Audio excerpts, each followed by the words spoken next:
നിങ്ങളുടെ favourite shows ഇനി ഒരിക്കലും മിസ്സാവില്ല. ഇപ്പോൾ C5 കാണും നിങ്ങളുടെ ഫേവറേറ്റ് ഷോ തികച്ചും സൗജന്യമായി. മോളെ,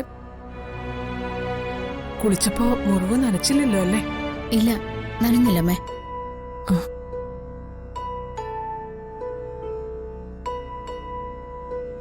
മോളെ, നമ്മുടെ വീട്ടിൽ അടിക്കടി ഇത് എന്തൊക്കെ ആപത്തുകളാ, ഒന്നൊഴിയുമ്പോ മറ്റൊന്ന്.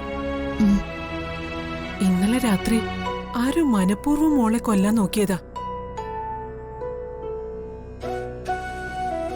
അല്ല അല്ല ആർക്കാ നമ്മളോട് ഇത്രമാത്രം ശത്രുത? അതാ എനിക്ക് മനസ്സിലാവാത്ത. ഭാഗ്യത്തിന് ഒന്നും സംഭവിച്ചില്ലല്ലോ അമ്മേ. ഇന്നലെ എന്റെ മോളെ ദൈവം രക്ഷിച്ചു. ഇനി മോള് കൂടുതൽ സൂക്ഷിക്കണം. എന്റെ അമ്മൂന് ചുറ്റും ശത്രുക്കളാ.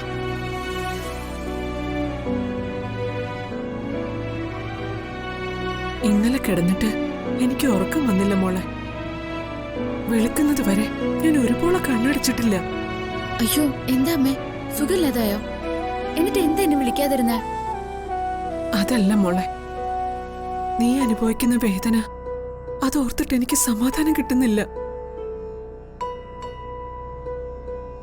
എല്ലാം അമ്മയുടെ വെറും തോന്നല. എനിക്ക് ഒരു വിഷമവുമില്ല. അല്ല, നീ മനസ്സിൽ വിഷമമെല്ലാം ഒതുക്കി വെച്ച് മറ്റുള്ളവരുടെ മുൻപിൽ സന്തോഷം ഭാവിക്കുക. അല്ലമ്മേ, എനിക്കിപ്പോ ശരിക്കും സന്തോഷാ. എന്റെ നഷ്ടപ്പെട്ട ഓർമ്മകള് തിരിച്ചു കിട്ടിയല്ലോ.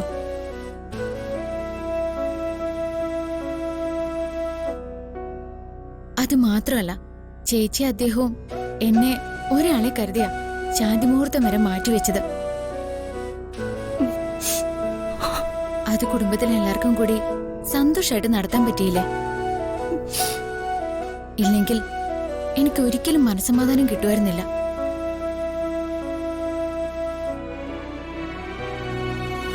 ഇനി അദ്ദേഹവും ചേച്ചിയും ഒന്നിച്ച് സന്തോഷമായിട്ട് ജീവിക്കട്ടെ. അത് തന്നെയാ എന്റെ ഏറ്റവും വലിയ സന്തോഷം. പക്ഷെ എന്റെ അമ്മൂന്റെ ജീവിതം, അതിനിപ്പോ എന്താ പറ്റിയത്? ഞാനിവിടെ എല്ലാവരുടെയും കൂടെ സന്തോഷമായിട്ട് ജീവിക്കുന്നില്ലേ? എന്തോ എനിക്ക് വല്ലാത്ത കുറ്റബോധം പോലെ. അതാ ഞാൻ രാവിലെ തന്നെ നിന്നെയും കൂട്ടി ക്ഷേത്രത്തിലേക്ക് വന്ന്. കുറ്റബോധോ? അതെന്തിനാ? ഇന്നലെ ആ ശാന്തി മുഹൂർത്തത്തിൽ സഞ്ജുവിന്റെ റൂമിൽ സ്വാതിക്ക് പകരം ഉണ്ടാകേണ്ടിയിരുന്നത് എന്റെ അമ്മുവോ? എന്റെ ലച്ചുവിന്റെ കഴുത്തില എന്റെ മോൻ ആദ്യം താലി കെട്ടിയത്.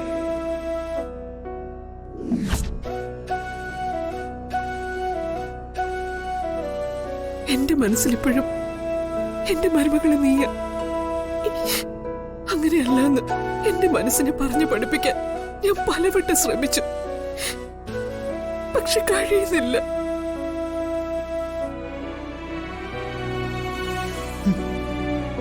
അപ്പോ ശ്രീദേവിക്ക് മുന്നേ ഈ സത്യം അറിയായിരുന്നു.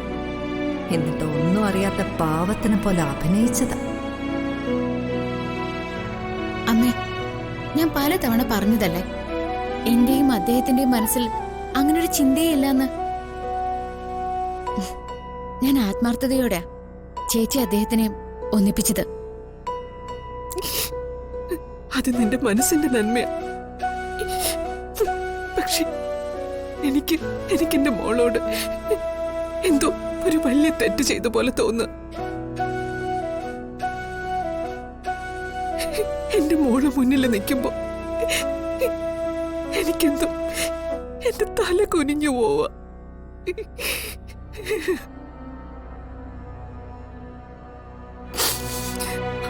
എന്റെ ഈശ്വരന്മാരെ, ഇനി എങ്ങനെ ഇതെല്ലാം ഒന്ന് പരിഹരിക്കുക?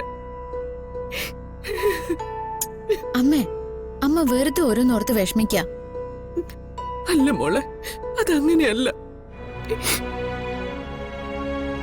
ഞാനും കൂടി ചേർത്ത് എന്റെ മോളോട് പൊറുക്കാനാവാത്ത തെറ്റാ ചെയ്ത്. അമ്മ വന്നേ, നമുക്ക് പോവാം. വാ വാ അമ്മേ.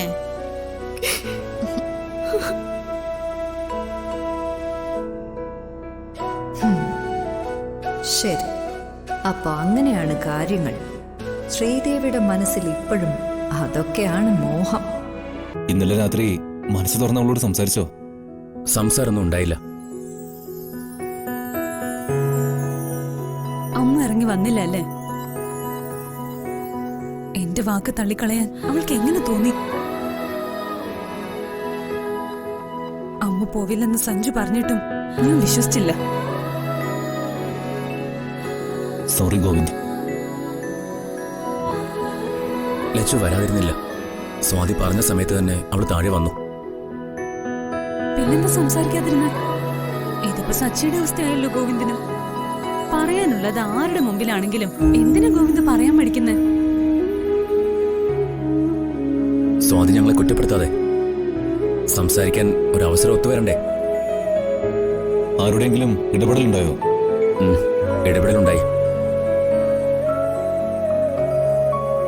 ഈ വീട്ടിലുള്ളവരുടെ അല്ല, പുറത്തുനിന്നും വന്നവരുടെ.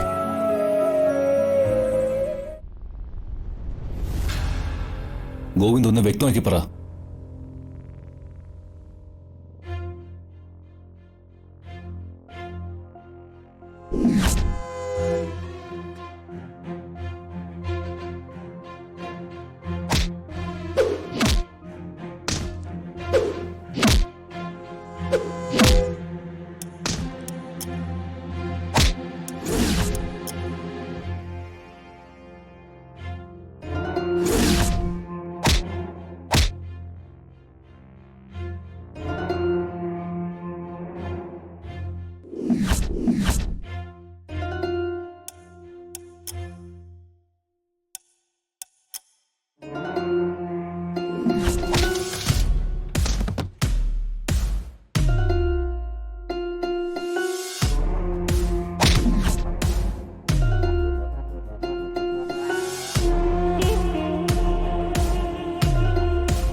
സഞ്ജു, ആരേതൊക്കെ ചെയ്യിക്കുന്നേ?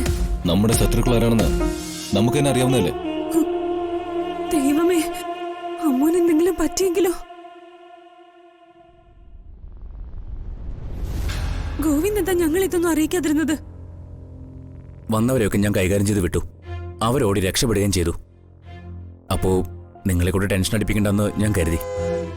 അമ്മോ ഇപ്പൊ എല്ലാവരുടെയും കണ്ണിലും കരടായിട്ടുള്ളത്. ഇത് ദക്ഷയെ കൂട്ടുപിടിച്ച് കവിത എളിമ ചെയ്തത് തന്നെയാ. സഞ്ജു, ഇതിങ്ങനെ വിടാൻ പാടില്ല. പോലീസിൽ കംപ്ലൈന്റ് ചെയ്യണം.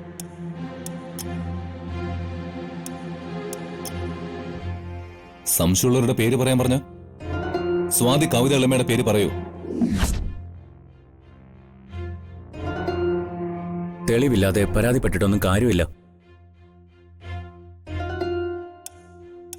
നിങ്ങളൊന്ന് സൂക്ഷിക്കുന്നത് നല്ലതാ. അച്ഛനാ സംസാരിക്കേ. ഇതൊന്നും പ്രഭേങ്ങളോട് പറയണ്ട. പേടിക്കേണ്ടത് ലച്ചുവല്ല. അവര് വന്നത് സഞ്ജുനെ ലക്ഷ്യം വെച്ച. എന്നെയോ?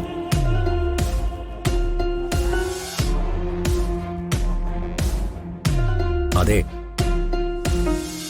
ഞങ്ങളെ യാദൃശ്ചികമായി കണ്ടപ്പോഴാ കടന്നാക്രമണം ഉണ്ടായത്. ഡൗൺലോഡ് ചെയ്യൂ C5 ആപ്പ്. കാണൂ എല്ലാ എപ്പിസോഡുകളും സൗജന്യമായി.